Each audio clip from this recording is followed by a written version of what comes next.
The Rolls-Royce pulled up behind the dumpster where 23-year-old Dominique slept every night.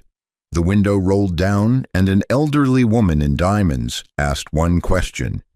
"Where's the BMW I bought you 3 years ago?" Dominique couldn't speak. She just lifted her shirt and showed the scars. It was early morning in West End Atlanta, and the garbage trucks were already rumbling down the street. Rats scattered as the Rolls-Royce Phantom came to a stop in a neighborhood where cars like that didn't belong. The driver stayed behind the wheel, but the back door opened, and out stepped Lorraine Washington. She was 68 years old, draped in a cream Chanel suit, and her diamonds caught the first light of dawn. Next to her stood Jerome, her private investigator, a man who'd spent 3 years chasing ghosts and dead ends. He pointed toward the dumpster behind a closed grocery store, and Lorraine's breath caught in her throat. There, curled up under a filthy donated coat, surrounded by plastic bags that held everything she owned, was a young woman who looked more like a skeleton than a human being. Her hair was matted, her face was covered in dirt, and her body was so thin that her bones pressed against her skin like they were trying to escape. Lorraine took 3 steps forward and whispered a name she'd been screaming into the void for 3 years. Dominique Elise Washington. The girl's eyes snapped open, wild and terrified like an animal caught in a trap. She scrambled backward, clutching her plastic bags to her chest, ready to run. She'd learned that people who came looking for her usually meant trouble. Police who didn't believe her story, predators looking for easy prey, or just cruel strangers who wanted to remind her that she didn't belong anywhere. But then she heard that voice again, softer this time, breaking with emotion. "Baby, it's me. It's grandmother." Dominique froze. Her mind couldn't process what her eyes were seeing. Lorraine Washington, the billionaire real estate mogul who owned half of Atlanta, was standing 10 feet away from her, with tears streaming down her face. For 3 years, Dominique had convinced herself that her grandmother had forgotten about her, that she'd believed the lies, that she'd moved on. The shame of that belief had been almost as painful as the hunger. She tried to speak, but her voice came out as a broken whisper. "You're really here?"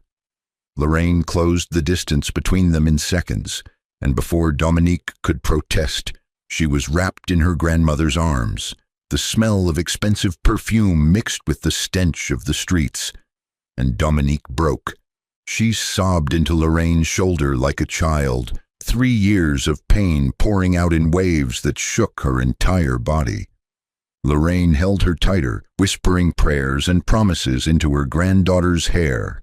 Jerome stood back, giving them space, but his jaw was clenched so tight it looked like it might shatter. He'd seen a lot of things in his 20 years as an investigator, but nothing had prepared him for this. When Lorraine finally pulled back, she cupped Dominique's face in her hands and asked the question that would unravel everything. "Baby, where's the BMW I bought you? The white one I gave you for your 16th birthday?" It was an innocent question, born from confusion and concern. Lorraine still didn't know the full story. She'd been searching for 3 years, following leads that went nowhere, filing missing persons reports that gathered dust, and spending 6 figures on private investigators who kept coming back empty-handed. All she knew was that her granddaughter had disappeared 2 weeks after her son Raymond's funeral, and the step-family claimed she'd run away with a drug dealer. Dominique's face crumpled. The shame was so overwhelming that she couldn't form words. How could she explain what had happened? How could she tell her grandmother that she'd lost everything, the car, the money, the education, the future, not through her own choices, but through a betrayal so calculated that it still didn't feel real? Instead of speaking, Dominique did something that would haunt Lorraine for the rest of her life. With trembling hands, she lifted the oversized coat and then the dirty shirt underneath. Her torso was a map of violence. Cigarette burns formed patterns across her ribs, some old and scarred, others still pink and healing. Knife wounds crisscrossed her abdomen like someone had been using her as a practice canvas. Belt welts wrapped around her back and sides, and you could see the bumps where ribs had broken and healed wrong without medical attention. Lorraine gasped and covered her mouth, staggering backward like she'd been hit. Jerome turned away, his hands balling into fists, and Dominique, standing there exposed and vulnerable, whispered the words that would change everything.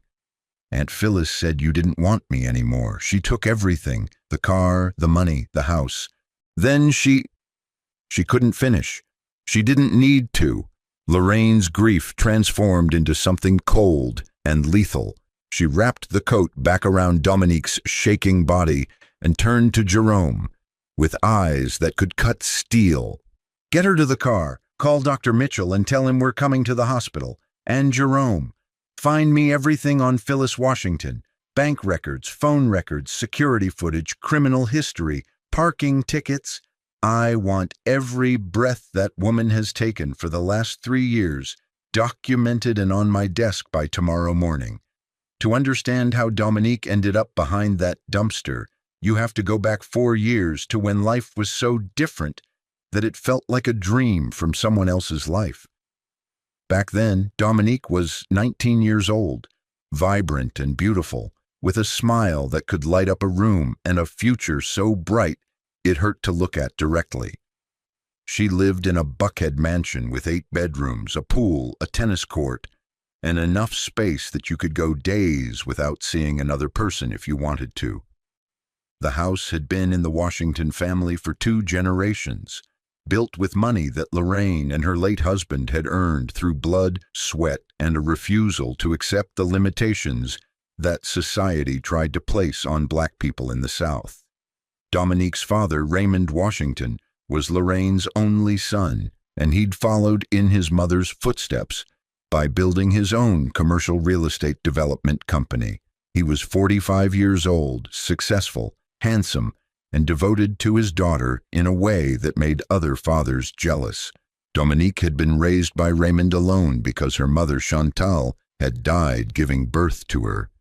It was a tragedy that Raymond carried with grace, never making Dominique feel guilty for surviving, always making sure she knew how much her mother had wanted her.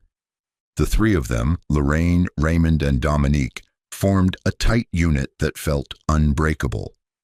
Summers were spent at Washington Properties headquarters, where Lorraine would teach Dominique about business, about negotiation, about the importance of owning land in a country that had spent centuries denying black people that right. Lorraine would sit behind her massive desk with Dominique in the chair across from her and say things like, "Never forget where you came from, baby. I grew up in Mechanicsville with nothing. Your grandfather and I built this empire with our own hands, and nobody can take that away from us. That's what ownership means. That's what legacy means." Dominique absorbed every word like gospel. She was brilliant, a 4.0 student at the prestigious Lovett School, a young woman who dreamed of becoming a pediatric surgeon because she wanted to help children who looked like her, children who deserved the best medical care regardless of their zip code.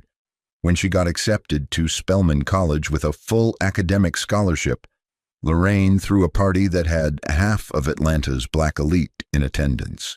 The pride in that room was thick enough to choke on, and on Dominique's 16th birthday, Lorraine had given her a white BMW with a giant red bow and an engraved keychain that read, "Drive toward your dreams, grandmother." Dominique had cried so hard that her makeup ran, and Raymond had stood there, beaming like his heart might burst. That car was more than transportation. It was a symbol of everything they'd built together, everything they believed in, everything they were fighting to preserve. But then, 2 years later, when Dominique was 18 and freshly enrolled at Spelman, Raymond met a woman named Phyllis Turner at a charity auction at the Atlanta Botanical Garden. Phyllis was 39 years old, divorced, and she had 2 daughters from her previous marriage. She worked as an administrative assistant and presented herself as a woman who was cultured, educated, and refined despite her financial struggles. She talked about how hard it was raising two girls alone, how she wanted to give them opportunities but could barely keep the lights on some months. Raymond, who understood single parenting intimately, felt sympathetic. He saw a woman who was doing her best against difficult odds, and his generous heart wanted to help. What he didn't see, what none of them saw until it was too late, was that Phyllis Turner was a predator who had been hunting for prey exactly like Raymond Washington. She'd done her research. She knew about the Washington family wealth, about the real estate empire, about the mansion in Buckhead and the trust funds and the legacy. She'd positioned herself at that charity auction specifically because she knew Raymond would be there, and she'd crafted her entire persona to appeal to his values and his vulnerabilities. The courtship was a whirlwind. Flowers arrived at Raymond's office every week. Weekend trips to Savannah and Charleston were planned with perfect attention to his tastes. Dinners at expensive restaurants always ended with Phyllis insisting on splitting the check, even though everyone knew she couldn't afford it, which made Raymond feel like she wasn't after his money. It was a masterclass in manipulation, and Raymond fell for every move. 8 months later, they were married in a small ceremony that Phyllis insisted on keeping intimate. She said she didn't want a big production, that she just wanted to start their new life together without fanfare. What she really wanted was to avoid too much scrutiny, too many people asking questions, too many background checks. Lorraine attended the wedding, but she pulled Dominique aside beforehand and said something that would echo in Dominique's mind for years afterward. Something about that woman doesn't sit right with me. Watch yourself, baby. I've been in business long enough to know when someone's running a game. But Dominique, who loved her father and wanted him to be happy, brushed off the warning. She told herself that her grandmother was just being overprotective, that Phyllis deserved a chance, that blending families was always awkward at first. Phyllis moved into the Buckhead mansion with her two daughters, Candace and Monique, and the cracks started showing immediately. Candace was 20 years old, pretty in a harsh way, and she had an entitlement problem that manifested in constant complaints. She was angry that her bedroom was smaller than Dominique's, angry that she had to share a bathroom with her sister, angry that Raymond's late wife's portrait still hung in the foyer. Monique was 17, quieter than her sister but no less calculating, and she spent her first week in the house, cataloging every expensive item Dominique owned like she was taking inventory. Both girls had a habit of borrowing Dominique's clothes and returning them stained or torn. They'd use up her expensive makeup and perfume without asking, and when confronted, they'd shrug and say, "We're family now. What's yours is ours." Dominique was still living in the dorms at Spelman, only coming home on weekends, so she tried to let the small violations slide. She told herself it was an adjustment period, that things would settle down once everyone found their rhythm, but the small cruelties kept escalating.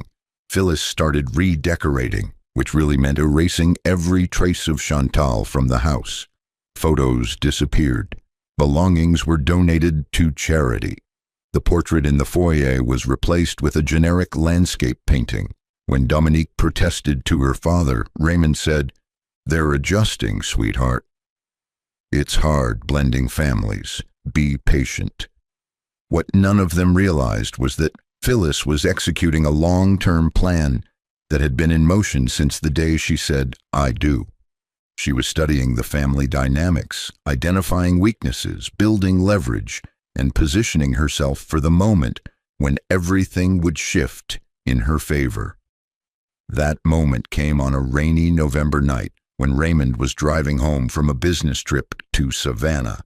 A truck ran a red light and T-boned his car at an intersection. He died instantly. The police called at 11 at night, and Phyllis answered the phone. She screamed dramatically, making sure Candace and Monique heard her, making sure the neighbors heard her, making sure everyone would remember her performance. Then she called Dominique with a voice that was cold and flat, stripped of the fake warmth she usually performed. "Your father is dead. Get home now." No comfort, no compassion, just a command. Dominique drove home in her BMW, crying so hard she could barely see the road, nearly crashing 3 times because her body was shaking with sobs. When she arrived at the mansion, she found Phyllis already on the phone with lawyers. There were no tears on Phyllis's face. Just focus, just strategy, just the cold calculation of a woman who had been waiting for this moment. Dominique tried to call her grandmother, desperate for someone to hold her while she fell apart, but Phyllis had already called Lorraine first. Lorraine was in Dubai closing a major business deal, and the earliest she could return to Atlanta was 2 weeks away because of connecting flights and visa complications. On the phone, Lorraine was frantic. "Baby, I'm coming home as fast as I can. Are you okay? Is Phyllis taking care of you?"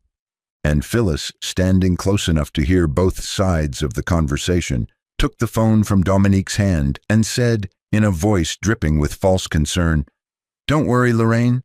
I'll handle everything here. I'm his wife. I've got this." Those 2 weeks between Raymond's death and Lorraine's return were when Phyllis made her move. She took complete control of the funeral arrangements, spending Raymond's money on an elaborate service with an expensive casket, and printed programs that featured photos of him with Phyllis and her daughters, with Dominique barely visible in the background. She went through Raymond's office systematically, accessing his computer, his files, his financial records, learning exactly how much money was in play and how she could get her hands on it. And she started isolating Dominique, planting seeds of doubt in the minds of friends and neighbors, telling anyone who would listen that the poor girl was so devastated, that she wasn't thinking clearly, that she was lashing out, that she was becoming difficult to manage. The week after the funeral, the family gathered in a lawyer's office for the reading of Raymond's will. The lawyer, an older black man who'd known the Washington family for decades, read the document with appropriate solemnity. Raymond had left the house to Phyllis, as was standard for a surviving spouse. He'd left Dominique a trust fund of $500,000, accessible when she turned 25, with all college expenses paid through graduation. It was a generous inheritance, carefully structured to protect a young woman who was still learning how the world worked. But there was more. Lorraine had set up separate accounts for Dominique that existed outside of Raymond's estate. There was the BMW, which had been a gift years earlier and was titled in Dominique's name. And there was a college fund of $200,000 that Lorraine had deposited into an account that only Dominique could access. The lawyer made a point of emphasizing this distinction. "These are direct gifts from Mrs. Lorraine Washington. They are not part of Raymond's estate, and they are solely for Dominique's benefit." Phyllis nodded along, squeezing Dominique's hand in a gesture that looked supportive but felt like a threat. Her grip was too tight, her nails digging into Dominique's palm hard enough to leave marks. And after the meeting in the parking lot where no one else could hear, Phyllis dropped her mask for just a moment. "Quite the golden girl, aren't you? Trust fund and grandmother's money must be nice." Dominique went back to Spelman, trying to hold herself together, but grief doesn't follow a schedule. She couldn't concentrate in class, couldn't focus on exams, couldn't remember why any of it mattered when her father was gone and the world felt like it had collapsed. She failed 2 exams for the first time in her life, and her professors, who knew about her father's death, offered her incompletes and extensions. But the failures felt like confirmation of what she'd been afraid of her whole life, that without her father she was going to fall apart. That's when she got a call from a neighbor, an older woman who'd lived next door to the Washingtons for 15 years. "Honey, I saw donation trucks at your house today. They were taking boxes and boxes of stuff. I thought you should know." Dominique's blood went cold. She jumped in her BMW and drove to Buckhead, her heart pounding, her mind racing through everything she'd left at the house. When she got there, she found Phyllis in the living room, looking calm and composed. Dominique demanded to know what had been donated, and Phyllis rattled off a list that made Dominique's knees buckle. All of her childhood belongings. Photo albums with pictures of her mother, a woman she'd never gotten to meet but had built a relationship with through images and stories. Her mother's jewelry that Raymond had carefully saved for her.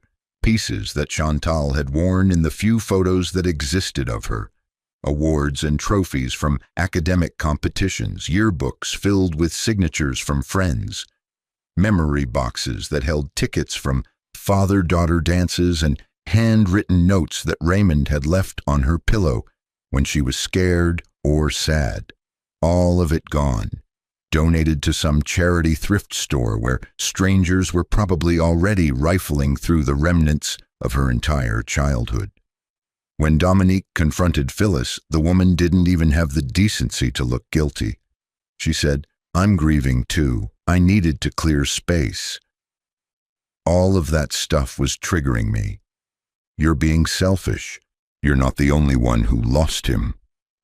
It was a perfectly crafted response designed to make Dominique feel guilty for her own pain, and it worked. Dominique backed down, too exhausted and grief-stricken to fight. She tried calling her grandmother, but Phyllis had been screening the calls, telling Lorraine that Dominique was going through a phase and needed space to process. When Dominique finally got through to her grandmother by calling the Washington Properties Office line directly, Lorraine was furious. "I'm coming home early. Pack your things. You're moving in with me." But Lorraine was still 3 days away, and Phyllis knew she had to move fast. The next violation came quickly. Dominique came home for the weekend to find that her childhood bedroom had been redecorated for Monique.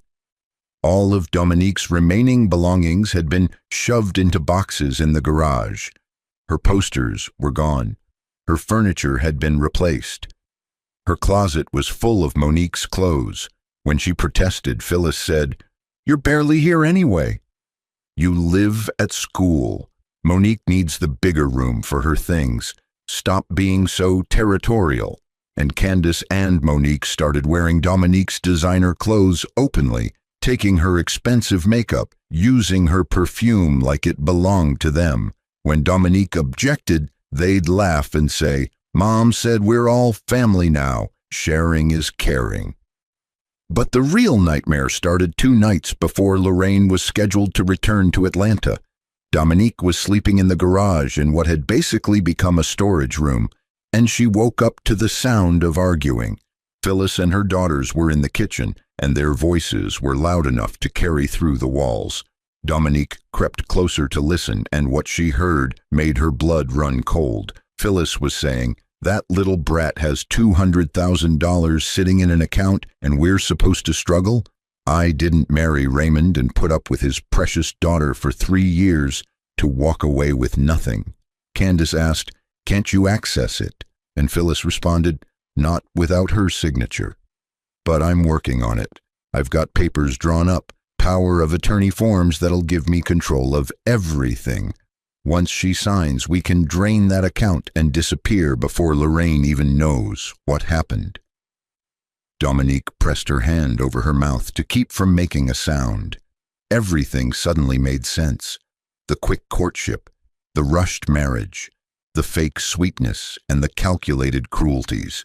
Phyllis had married Raymond for money, and now that he was dead, she was going after everything she could get her hands on, and Dominique was the only thing standing in her way. The next morning, Phyllis was overly sweet at breakfast, smiling in a way that didn't reach her eyes.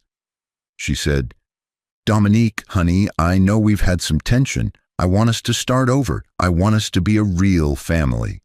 She slid a stack of papers across the table. "These are just formalities, power of attorney documents that'll help me manage your accounts while you're grieving and focusing on school. Your grandmother suggested it. She thinks it would be helpful." It was a lie so blatant that Dominique almost laughed. Lorraine would never suggest giving Phyllis control of anything. Dominique pushed the papers back across the table and said, "No, I'm not signing anything, and I'm moving out when my grandmother gets here in 2 days." The temperature in the room dropped 20 degrees. Phyllis's smile disappeared, replaced by something ugly and raw. "Sign the papers, Dominique."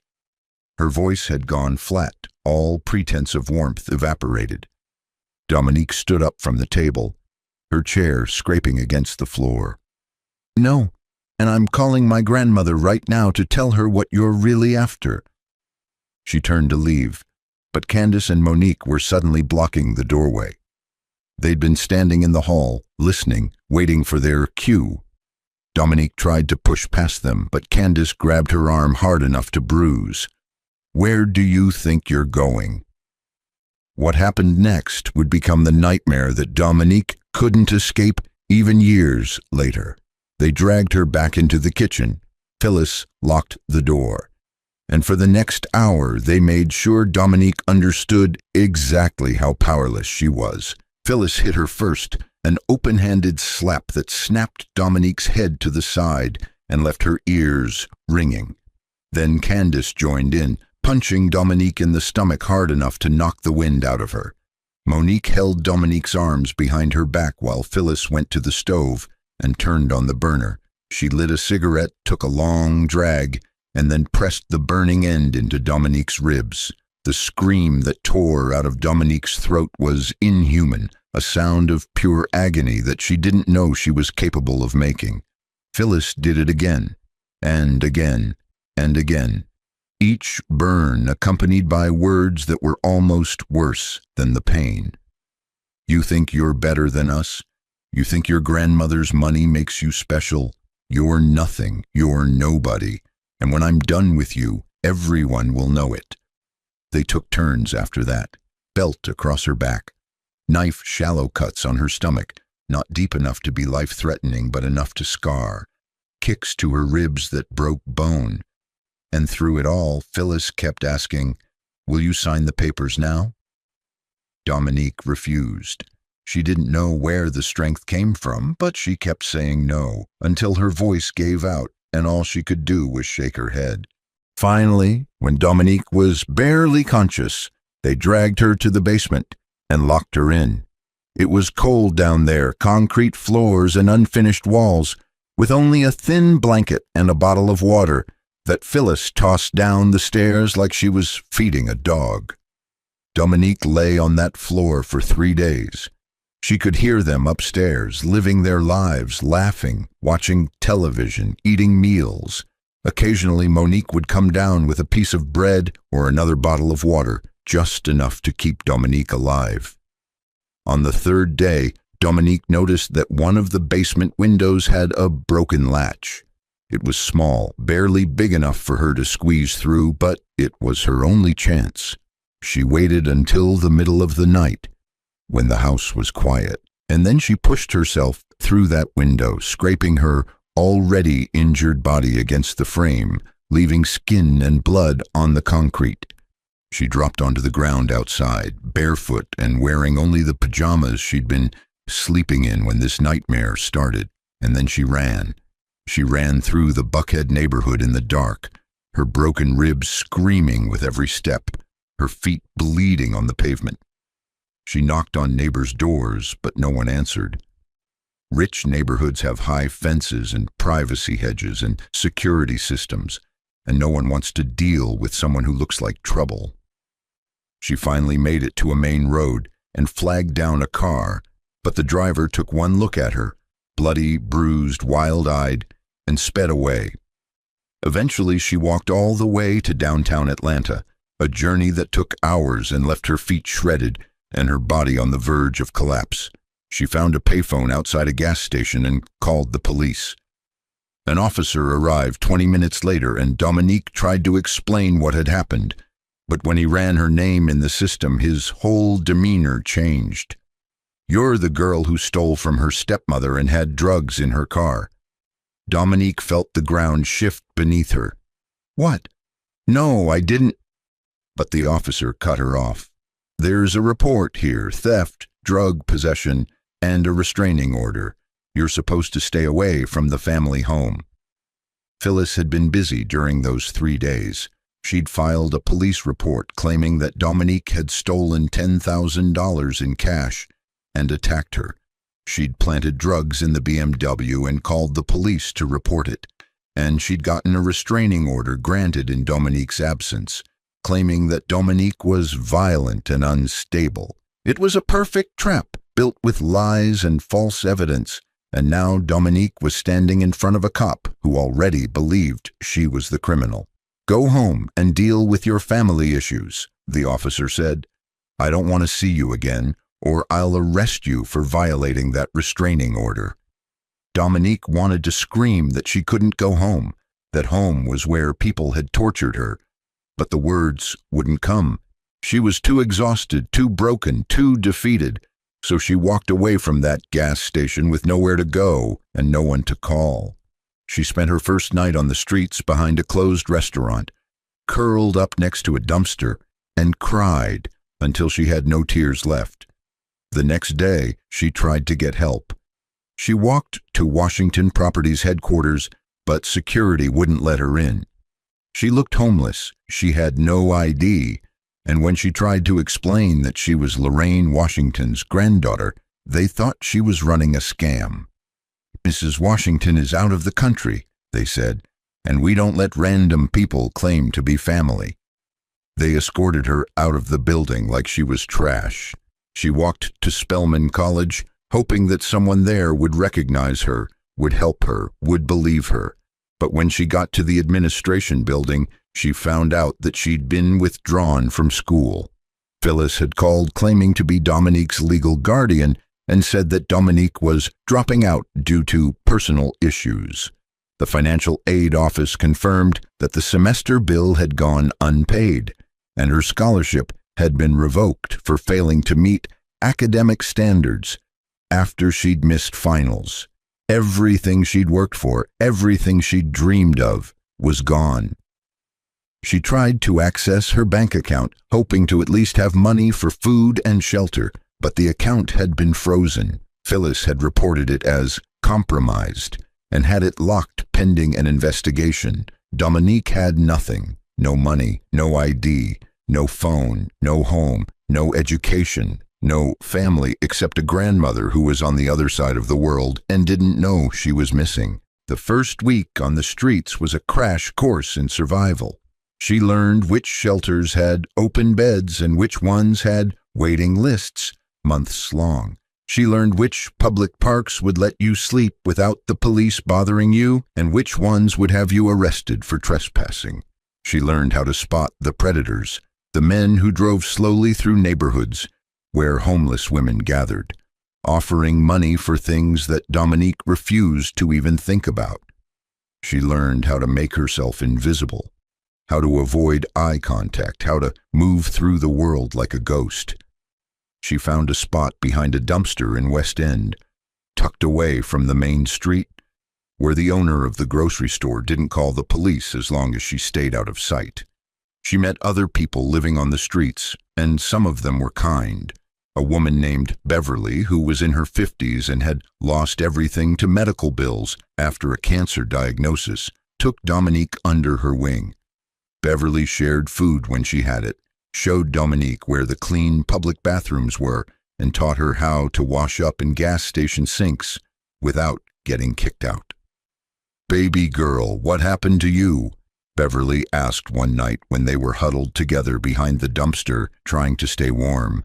Dominique couldn't answer. The shame was too heavy. How could she explain that she'd gone from a mansion to the streets in less than 2 weeks? How could she admit that she'd had everything and lost it all? So she just shook her head and said, "Family stuff." And Beverly, who understood that sometimes the past was too painful to speak out loud, didn't push. Dominique got a job at a fast food restaurant where the manager paid her under the table. She made $40 or $50 a day, which was barely enough for food, and she saved every penny she could because she thought that maybe, eventually, she'd have enough to get an ID and start rebuilding. But the system was designed to keep people trapped. You needed a birth certificate to get an ID, and the birth certificate cost $25. You needed an address to get an ID, but you couldn't get an address without money for rent, and you couldn't get a rental without an ID. It was a circular trap that had no exit, and Dominique was caught in the center of it. Months passed, then a year, then 2. Dominique's body, which had never fully healed from Phyllis's attack, developed chronic pain. Her ribs ached constantly. The cigarette burn scarred over, leaving marks that would never fade. She got new injuries on the streets, bruises from fights over food, cuts from broken glass, infections that she couldn't afford to treat. Her mental health deteriorated. The depression was so heavy that some days she couldn't get out from behind the dumpster. She'd just lie there staring at the sky, wondering why she was still fighting to survive when survival felt like torture. She watched other young women on the streets disappear into trafficking rings or drug addiction, or just vanish one day and never come back. She attended makeshift funerals behind abandoned buildings, standing with strangers who'd become the only family she had, mourning people whose real names she didn't even know. On her 21st birthday, Dominique woke up behind the dumpster to the sound of garbage trucks and realized that no one in the world knew or cared that she'd survived another year. There was no cake, no candles, no singing, just another day of hunger and fear and shame. Beverly had gotten into a transitional housing program a few months earlier, and before she left, she'd tried to get Dominique into the program too. But there was only space for one person, and Beverly had prioritized herself because she was older and sicker. Dominique didn't blame her. She would have done the same thing. But it meant she was alone again, with no one to share the burden of survival. She made friends with a cook at a nearby diner who would sneak her leftover food. He was a middle-aged black man with kind eyes and a daughter who attended Clark Atlanta University. "You remind me of her," he said one day. "Smart, beautiful. You should be in school, not out here." Dominique smiled, but it didn't reach her eyes. "Yeah, I should be a lot of things." She didn't tell him that she would have graduated from Spelman this year, that she would have been applying to medical schools, that she would have been Dr. Dominique Washington, instead of just another invisible homeless girl that people stepped over on the sidewalk. She saw her grandmother's empire everywhere. Washington Properties signs were all over Atlanta, announcing new developments and luxury condos and commercial spaces. Every time Dominique saw that name, she felt a stab of pain so acute that it took her breath away. Her grandmother was so close, probably working in her office just a few miles away, and yet she might as well have been on another planet. Dominique assumed that Lorraine had stopped looking for her, that she'd believed Phyllis's lies about the drug dealer and the running away. She assumed that Lorraine had moved on, had decided that Dominique wasn't worth the trouble, had written her off as a lost cause. What Dominique didn't know was that Lorraine had never stopped searching, that she'd hired private investigators who'd followed false leads across 3 states, that she'd filed missing persons reports and called in favors from police chiefs and business connections, that she'd offered reward money and put up flyers and done everything in her power to find her granddaughter. And what Dominique really didn't know was that Jerome, Lorraine's lead investigator, had finally gotten a tip from a homeless outreach worker. There's a young black woman in West End, early 20s, calls herself Dee, has scars all over her body, speaks like she's educated, and she's been sleeping behind a dumpster for the past 2 years. Matches your description. Jerome had staked out the location for 3 days to confirm before he called Lorraine. When he finally sent her a photo of the woman sleeping behind the dumpster, Lorraine had broken down crying for the first time since her son's funeral. "That's my baby," she'd sobbed into the phone. "Oh God, that's my baby." And she'd gotten into her Rolls-Royce immediately, not caring that it was barely dawn, not caring that West End wasn't a neighborhood where cars like hers belonged, not caring about anything except getting to Dominique as fast as possible, which brought them back to this moment. Dominique in her grandmother's arms, wrapped in a blanket, being helped into the back of the Rolls-Royce while Jerome called ahead to the hospital. Lorraine sat next to Dominique, holding her hand, and the whole drive there, she whispered promises. "I've got you now, baby. I've got you, and I'm going to make them pay for what they did. I'm going to burn their whole world down." They went straight to Emory St. Joseph Hospital, where Dr. Mitchell, the Washington family physician for 30 years, was waiting. He did a full examination that took hours and documented everything. Malnutrition severe enough to have caused organ damage, untreated broken ribs that had healed incorrectly and would require surgery to fix, cigarette burns that were clearly intentional, not accidental, knife scars that formed patterns consistent with torture, not self-harm, PTSD symptoms that were severe enough to require immediate psychiatric intervention. Dr. Mitchell took photographs, wrote detailed notes, and when he was done, he sat down with Lorraine and said, "This is a criminal case. This is assault, battery, torture, and attempted murder. We need to report this to the police immediately." Lorraine's face was stone. "We will, but I'm handling this my way first. Those people are going to wish the police got to them before I did." She called Jerome, who was already working, while Dominique was sedated and finally sleeping in a clean bed. For the first time in 3 years, Jerome was digging through records and finding evidence that would destroy Phyllis Washington's entire world. He discovered that Phyllis had sold the BMW 2 days after Raymond's funeral for $35,000 cash. He found forged documents where Phyllis had faked Dominique's signature on power of attorney papers and drained the $200,000 college fund systematically over 3 years. He found bank statements showing how that money had been spent on cars for Candace and Monique, designer clothes, expensive vacations, and payment toward Phyllis's gambling debts. Jerome also found Phyllis's criminal history under her maiden name: fraud, identity theft, a restraining order from her first husband who'd accused her of stealing money from their joint accounts. Raymond had never known any of this because Phyllis had used a fake background check service and lied about her past. Candace had an arrest record too, assault and shoplifting from when she was 18. The whole family was built on lies and violence, and Raymond had walked right into their trap because he'd been lonely and kind and assumed that people were fundamentally good. Jerome also discovered that Phyllis had filed a false police report the day after Dominique escaped, claiming that Dominique had threatened her. She'd gotten a restraining order granted by telling a judge that Dominique was violent and dangerous. The order had been issued in Dominique's absence without her knowledge, which explained why the police hadn't helped her. There was a warrant out for violating a restraining order that Dominique didn't even know existed. It was a perfect legal trap designed to keep Dominique from getting help, from going to the authorities, from having any recourse at all.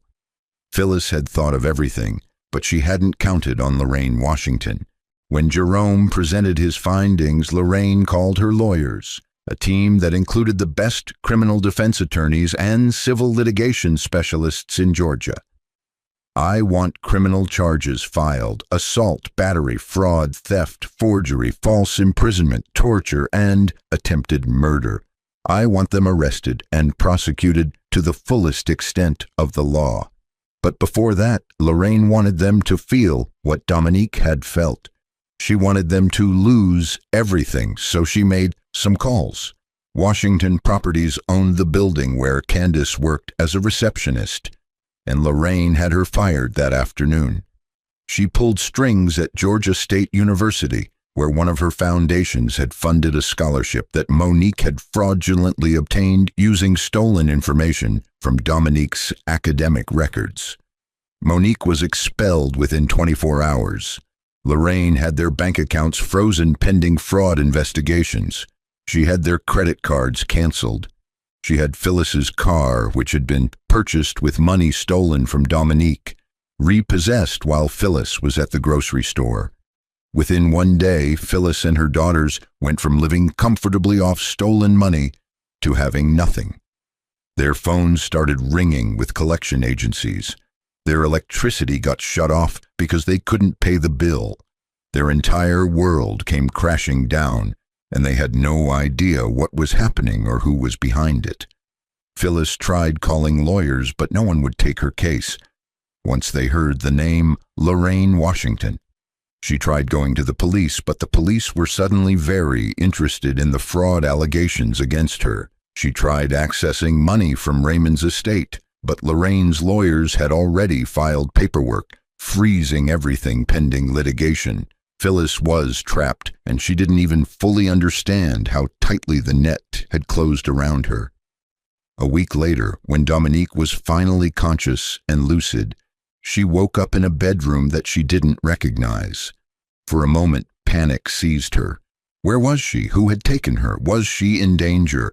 But then she saw her grandmother sitting in a chair beside the bed, and reality came flooding back. "Grandmother?" Her voice was hoarse from disuse. Lorraine smiled, and it was the first genuine smile Dominique had seen in years. "I'm here, baby. I'm right here, and I'm never letting you go again." Dominique started crying. "I'm so sorry. I lost everything you gave me. The car, the money, the education. I failed you." Lorraine moved to the bed and gathered Dominique in her arms. "Hush now, you didn't lose anything. It was stolen from you, and we're taking it all back." She explained everything that Jerome had discovered, and Dominique listened in numb shock. Phyllis had planned the entire thing from the beginning. She targeted Raymond specifically, married him for his money, waited for him to die, and then eliminated the only obstacle between her and the Washington fortune. "She thought she'd won," Lorraine said. "She thought she'd gotten away with it. But she forgot one thing. I built an empire in this city, and I don't lose." 2 weeks later, Dominique was strong enough to face Phyllis. She told Lorraine that she needed to do this, that she needed to look her abuser in the eye and show her that she'd survived. Lorraine arranged a meeting at the lawyer's office, and when Phyllis arrived, she was still arrogant. She brought her own lawyer, a public defender who looked overworked and underpaid, and she walked in like she was about to negotiate a settlement. But then she saw Dominique sitting at the conference table, clean and healthy and very much alive, and the color drained from her face. She tried to recover, tried to put on the concerned stepmother act one more time. "Dominique, thank God, we've been so worried." But Dominique cut her off. She stood up, walked around the table, and lifted her shirt to show the scars. "You did this to me. You and your daughters held me down and burned me with cigarettes because I wouldn't sign your papers." Phyllis started to protest, but Jerome pressed play on a recording. It was audio from a phone call between Phyllis, Candace, and Monique from 2 years ago, discussing how they'd taught that little brat a lesson and how they needed to make sure she never comes back. The recording was damning. Phyllis's lawyer stood up, said, "I'm withdrawing from this case," and walked out of the room without another word. Phyllis's mask finally cracked. "You can't prove anything. I'm his wife. Raymond left me that house." Lorraine leaned forward, and her voice was colder than Dominique had ever heard it. "The house Raymond left you was paid for with a loan from Washington Properties. I own the note, and I'm calling it due. You have 30 days to vacate, or I'll have the sheriff remove you myself." Phyllis's eyes went wild.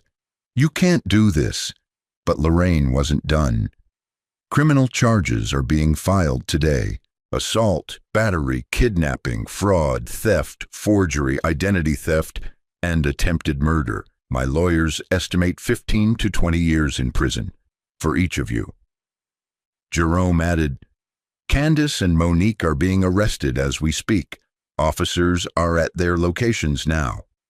And right on cue, Phyllis's phone started buzzing with calls from her daughters. She looked at the screen, looked at Lorraine, and for the first time she seemed to understand that she'd lost. Dominique felt nothing watching Phyllis fall apart. No satisfaction, no anger, just a profound exhaustion and a desire for this nightmare to finally be over.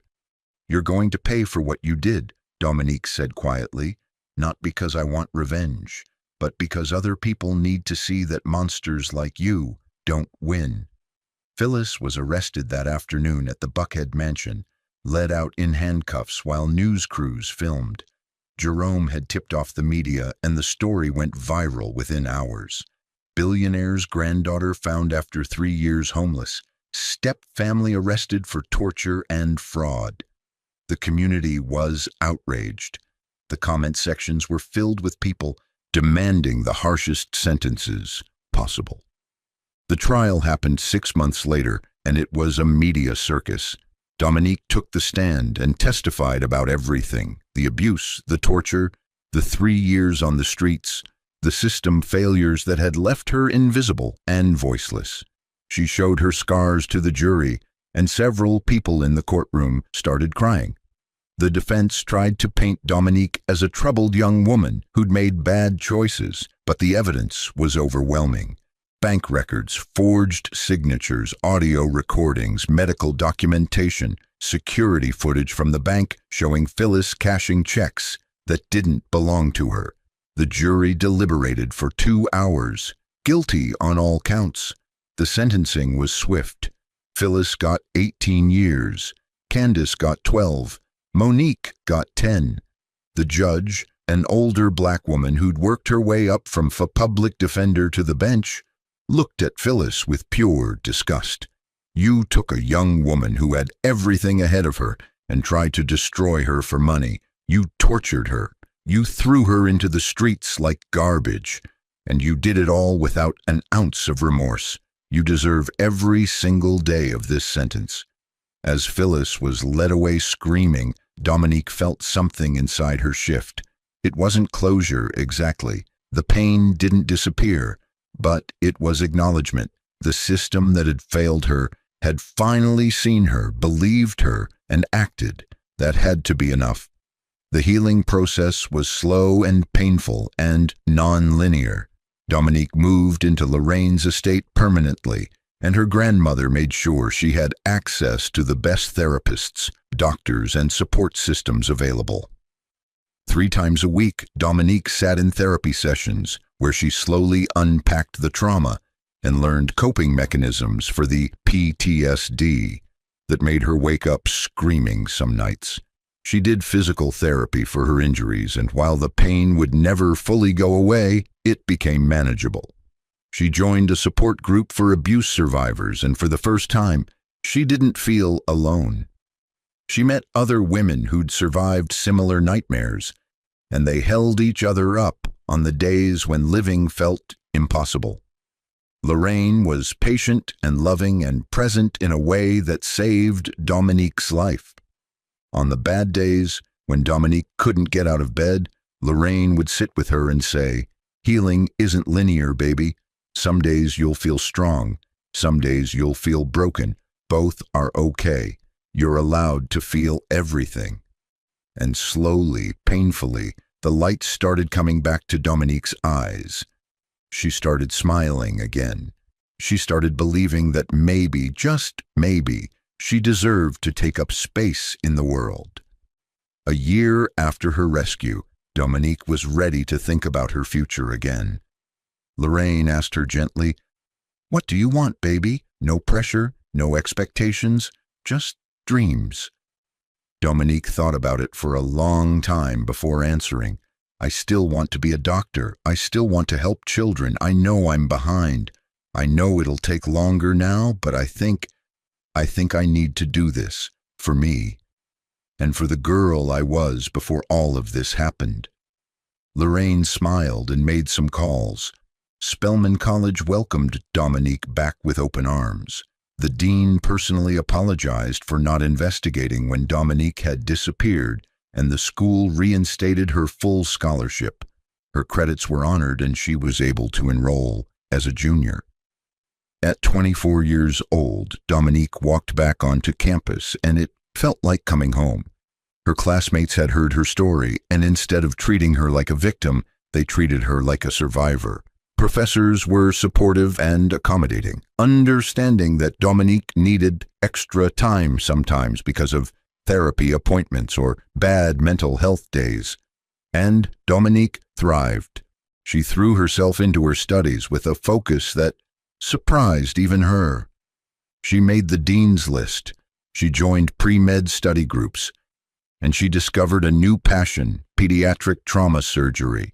She wanted to help children who'd experienced violence, who'd been broken by the people who were supposed to protect them, who needed someone to see them and fight for them. She wanted to be for them what Dr. Mitchell had been for her. Dominique also never forgot Beverly, the homeless woman who'd shared food and taught her how to survive on the streets.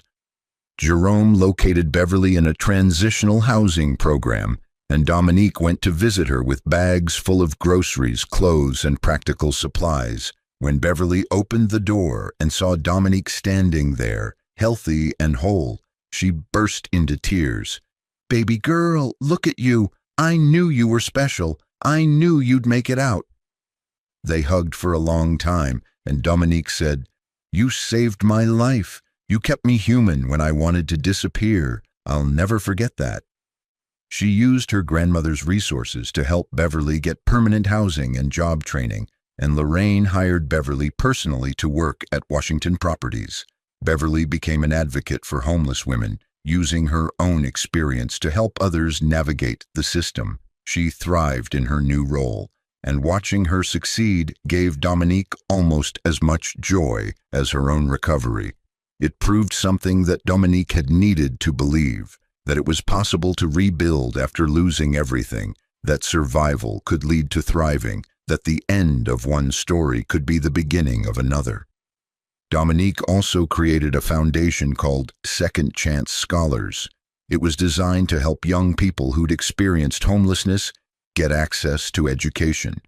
The foundation provided housing, tuition assistance, counseling, job training, and mentorship. Lorraine funded it generously with a $10 million initial investment, and within the first year they'd helped 50 students.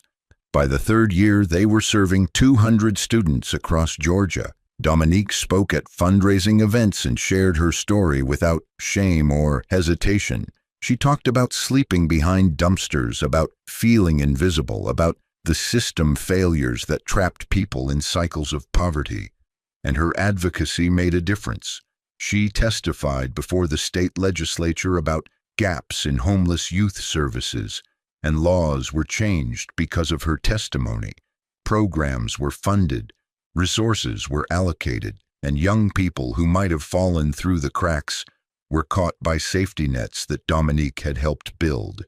She became a voice for an invisible population, and she used her platform to force society to confront uncomfortable truths about how we treat our most vulnerable citizens. When Dominique graduated from Spelman, summa cum laude, Lorraine was in the front row crying tears of pride. "Your father would be so proud," she whispered during their hug afterward. "Your mother too." Dominique kept photos of both her parents on her desk through medical school, which she attended at Emory University, one of the top programs in the country. Medical school was brutal. Long hours, constant stress, pressure that would have broken a weaker person. But Dominique had already survived the worst thing that could happen to her. Compared to sleeping behind a dumpster, medical school exams felt manageable. She studied relentlessly and finished at the top of her class. During her rotations in the pediatric emergency room, she saw children who reminded her of herself, broken, scared, hurt by people who should have protected them.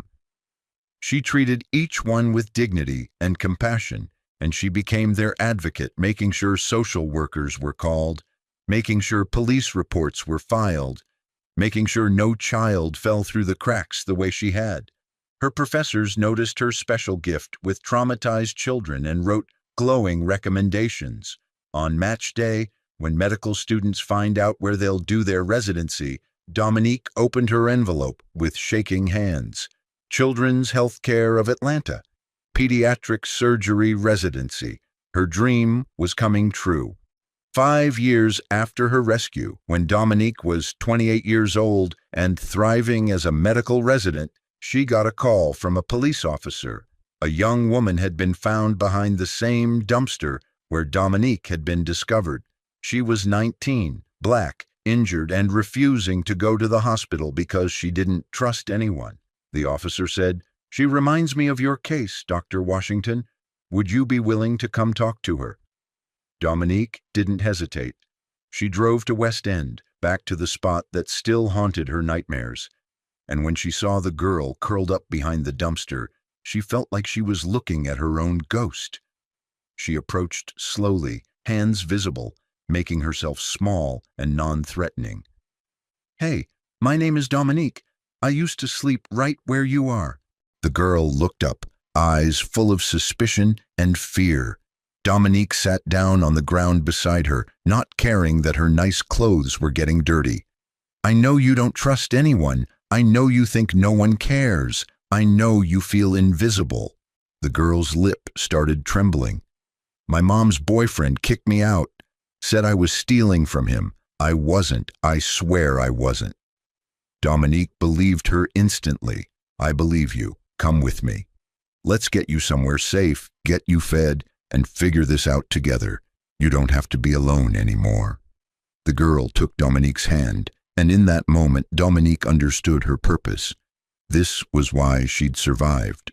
This was why she'd endured 3 years of hell and fought her way back to life. So she could be the person she needed when she was behind that dumpster. So she could see the invisible people and remind them that they mattered.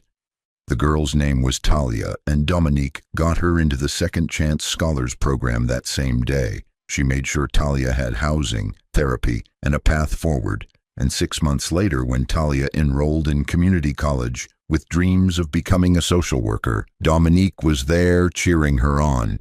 This became a pattern. Dominique would get calls about young people in crisis, and she'd show up. She'd sit with them, believe them, and help them find their way out of the darkness. Each person she helped was a middle finger to Phyllis and everyone who'd tried to erase her. Each life she touched was proof that she'd turned her pain into purpose. The final scene of Dominique's story happened at a gala for the Second Chance Scholars Foundation. The ballroom was packed with donors, advocates, politicians, and success stories. Beverly was there, now the director of homeless outreach. Talia was there, about to graduate with her associate's degree.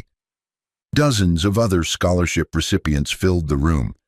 College students, graduate students, young professionals who'd all been homeless once and were now thriving. Dominique took the stage to speak, and Lorraine sat in the front row, with tears already streaming down her face. 5 years ago, Dominique began, I was sleeping behind a dumpster in West End. I'd lost everything, my home, my education, my identity, my hope. I was invisible. Society had decided I didn't matter. The room was silent. But one person refused to stop looking for me. My grandmother taught me that love doesn't give up, that family fights for each other, that money means nothing if you don't use it to lift others. She showed a slide, a photograph that Jerome had taken the morning they found her behind the dumpster. The crowd gasped at the contrast between that broken girl and Dr. Dominique Washington standing confidently on stage. This is why we fight. For every young person who thinks they're invisible, for every child society throws away, We see you, we believe you, and we will fight for you." The standing ovation lasted 5 minutes. Lorraine joined Dominique on stage and hugged her tight. "Your father would be so proud," she whispered. "You took your pain and turned it into purpose." Dominique whispered back, "I learned from the best, grandmother. You taught me that survival isn't enough. We have to thrive, and we have to bring others with us." After the gala, they walked to the car together, passing a construction site where a new building was going up. The sign read, "Future home of Second Chance Scholars Center, 200-unit housing complex for homeless youth with education programs, medical clinic, and job training."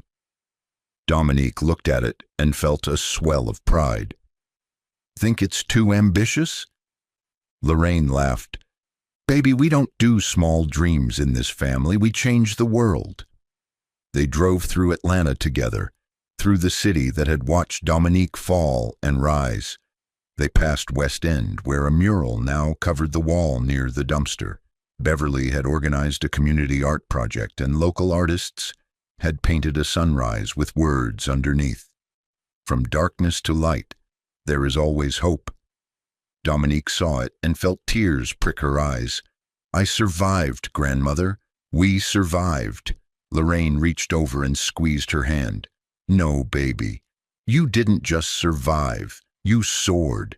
If this story moved you, please hit that subscribe button and turn on notifications, because these stories need to be told.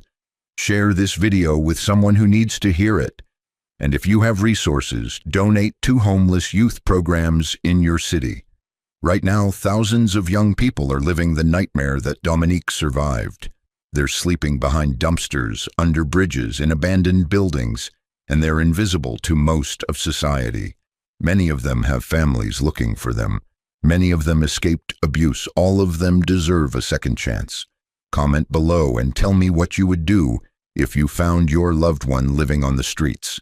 This is more than entertainment. This is a call to action, because everyone has a story. Everyone deserves dignity, and love, real love, never stops looking. Until next time, remember that the measure of our humanity is how we treat people when they have nothing left to offer us. Peace.